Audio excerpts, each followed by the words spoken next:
Hey everyone, welcome to Chris's Daily Read Aloud. Today we're going to be starting Mary Pope Osborn's Magic Treehouse book number 8, Midnight on the Moon. We're moving right through them.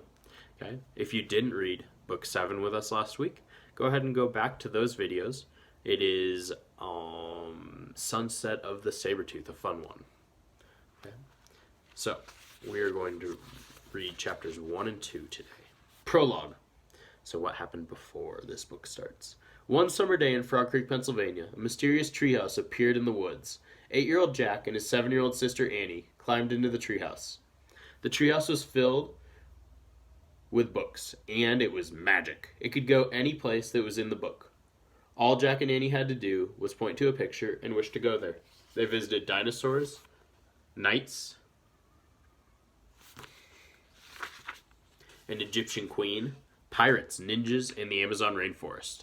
Along the way, they discovered that the treehouse belonged to Morgan Le Fay. Morgan was a magical librarian from the time of King Arthur. She traveled through time and space gathering books for her library. One day, Jack and Annie found a note that said Morgan was under a spell. Jack and Annie set out in the magic treehouse to find 4 special things that would free her.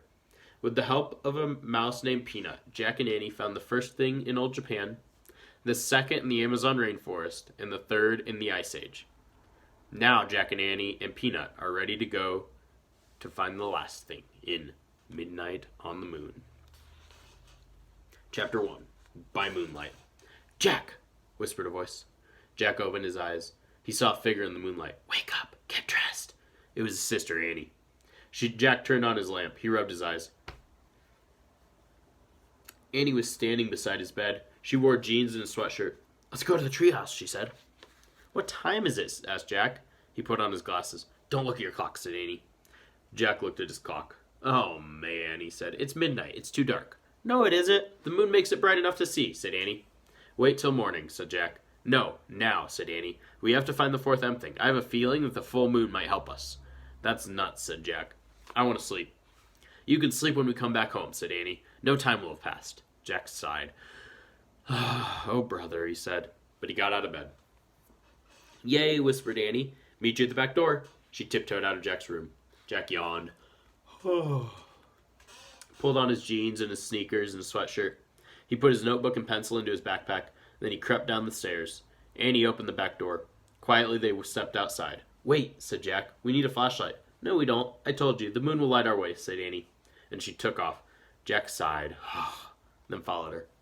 Annie was right, Jack thought. The moon was so bright that he could see his shadow. Everything seemed washed with silver. Soon they left their street. Annie led the way into the Frog Creek woods. It was much darker under the shadow of the trees. Jack looked up, searching for the treehouse. "There," said Annie. The magic treehouse was shining in the moonlight. Annie grabbed the rope ladder and started climbing up. "Careful, go slow," said Jack. He followed her up the ladder and into the treehouse. Moonlight streamed through the window. It shone on the letter M that shimmered on the wooden floor. It shone on the 3 M things that rested on the M. A moonstone from the time of the ninjas, a mango from the Amazon rainforest, and a mammoth bone from the Ice Age. "We need just one more thing," said Annie, "to free Morgan from her spell." "Squeak!" "Peanut," said Annie. In the dim light, Jack saw a tiny mouse. She sat on an open book. "You didn't expect to see us this late, did you?" said Annie. She picked up Peanut. Jack picked up the open book. "So where are we going this time?" Annie asked him. Jack held the book up to the moonlight. "Uh-oh," he said. "I knew we should have brought a flashlight. I can't read a thing." He could make out diagrams and shadowy pictures, but he couldn't read a word. "Look at the cover," said Annie.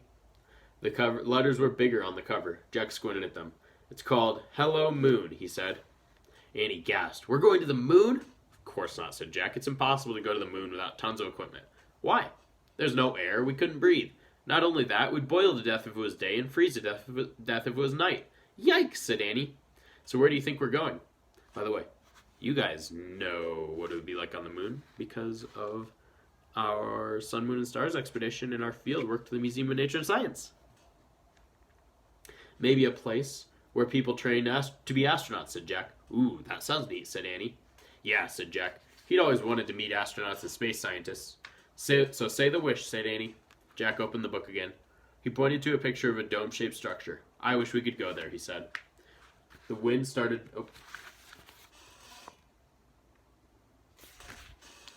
The wind started to blow. The treehouse started to spin. It spun faster and faster. And everything was silent. Absolutely silent.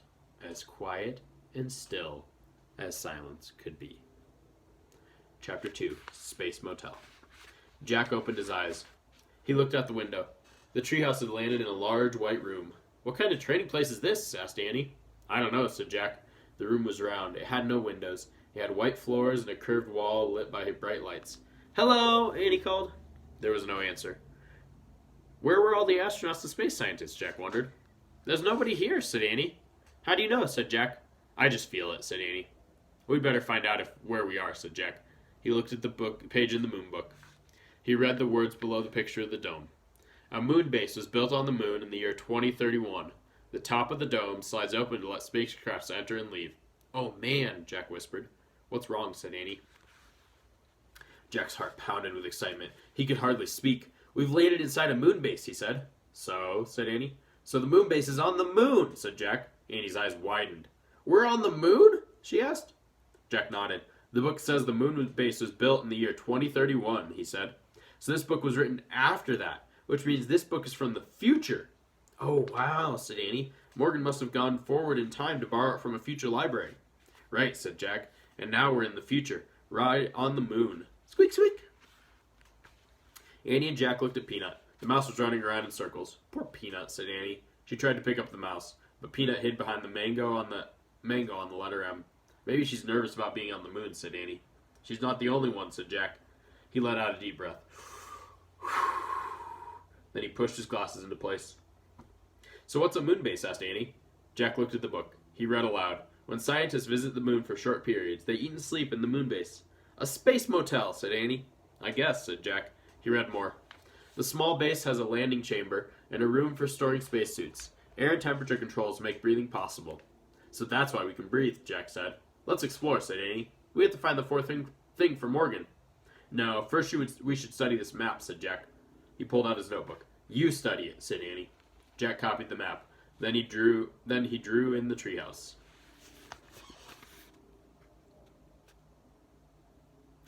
It says airlock, spacesuit storeroom, rocket entry, landing chamber, and there's the treehouse right in the middle of the landing chamber.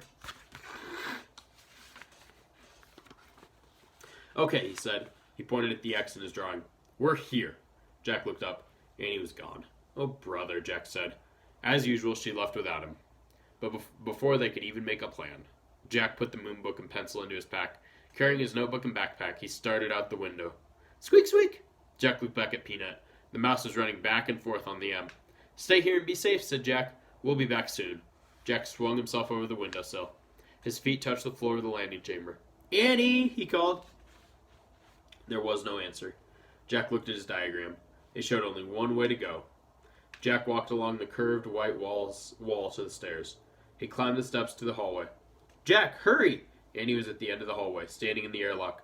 She peered out a giant window and a giant door. Jack hurried toward her. Annie stepped aside so he could look out the window too. "Oh, man!" Jack breathed. What he saw took his breath away. He stared at a rocky gray land.